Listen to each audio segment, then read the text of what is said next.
வணக்கம் மக்களே, வணக்கம். சற்று முன் கிடைத்திருக்கக்கூடிய ஒரு முக்கியமான தகவல் ஒன்றை தான் பார்க்க போகிறோம் மக்களே. சற்று முன் திமுகவின் முக்கியமான வேட்பாளர் அதிரடி நீக்கம், புழல் சிறையில் அடைப்பு.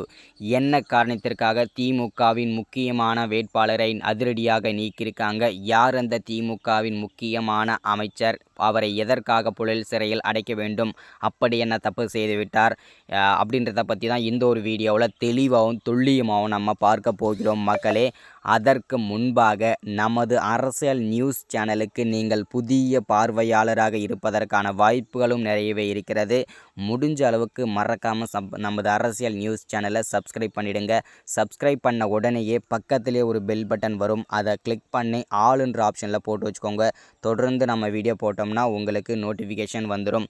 அதை பார்த்து தெரிஞ்சுக்க முடியும் இன்றைக்கி என்ன அரசியல் நியூஸ், இன்றைக்கி என்ன அரசியல் அப்படின்றத தெளிவாகவும் துல்லியமாகவும் நீங்கள் தெரிஞ்சுக்க முடியும் மக்களே. அது மட்டும் இல்லாமல் வீடியோ பார்க்குற எல்லாரும் மறக்காமல் வீடியோவை லைக் பண்ணிவிடுங்க, வீடியோவை ஷேர் பண்ணிவிடுங்க.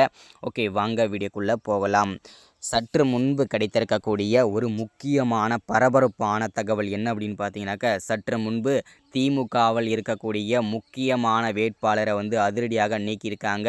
அவரை புழல் சிறையிலும் அடைப்பதற்கான அனைத்து விதமான வாய்ப்புகளும் இருக்கிறது என்று அதிரடியாக அமலாக்கத்துறையும் தற்போது செய்திகள் கொடுத்துருக்காங்க. யார் அந்த திமுகவின் முக்கியமான வேட்பாளர் அப்படின்னு பார்த்தீங்கன்னாக்கா, வேறு யாரும் இல்லைங்க, அமைச்சராக இருக்கும் துரைமுருகனை தான் தற்போது அதிரடியாக நீக்கியிருக்காங்க. அவரை புழல் சிறையிலும் அடைப்பதற்கான அனைத்து விதமான வாய்ப்புகளும் இருக்கிறது அப்படின்ற அமலாக்கத்துறையை செய்திகளும் கொடுத்துருக்காங்க.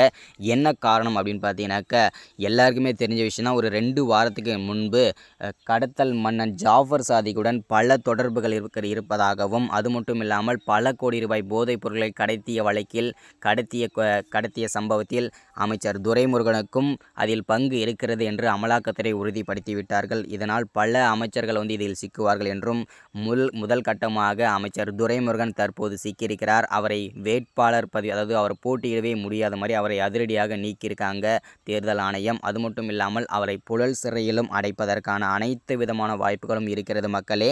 இதை தான் தற்போது செய்திகளாக பரவிட்டிருக்கு. அது மட்டும் இல்லாமல் இதில் பல அமைச்சர்களும் சிக்குவார்கள் என்றும் எதிர்பார்க்கப்படுகிறது. அந்த பல கோடி ரூபாய் போதைப் பொருட்களும் தற்போது கைப்பற்றியிருக்காங்க. அது மட்டும் இல்லாமல் பல கோடி ரூபாய் கருப்பு பணங்களும் பதுக்கி வைத்திருந்தது. அமலாக்கத்துறைக்கு ஒரு ரகசிய தகவல் கிடைத்திருந்தது.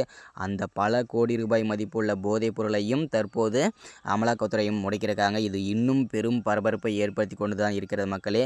இந்த தகவலை கேட்டறிந்த முதல்வர் ஸ்டாலின் தற்போது பேரதிர்ச்சியில் உறைந்து போயிருக்கிறார். இதை தொடர்ந்து பல சர்ச்சைகளில் திமுகவின் அமைச்சர்கள் சிக்கிக் கொண்டிருக்கிறார்கள். இதை படுத்தின அடுத்தடுத்த அப்டேட்டில் தொடர்ச்சியாக பார்க்கலாம். சப்ஸ்கிரைப் பண்ணுங்கள், ஷேர் பண்ணுங்கள். தேங்க்யூ.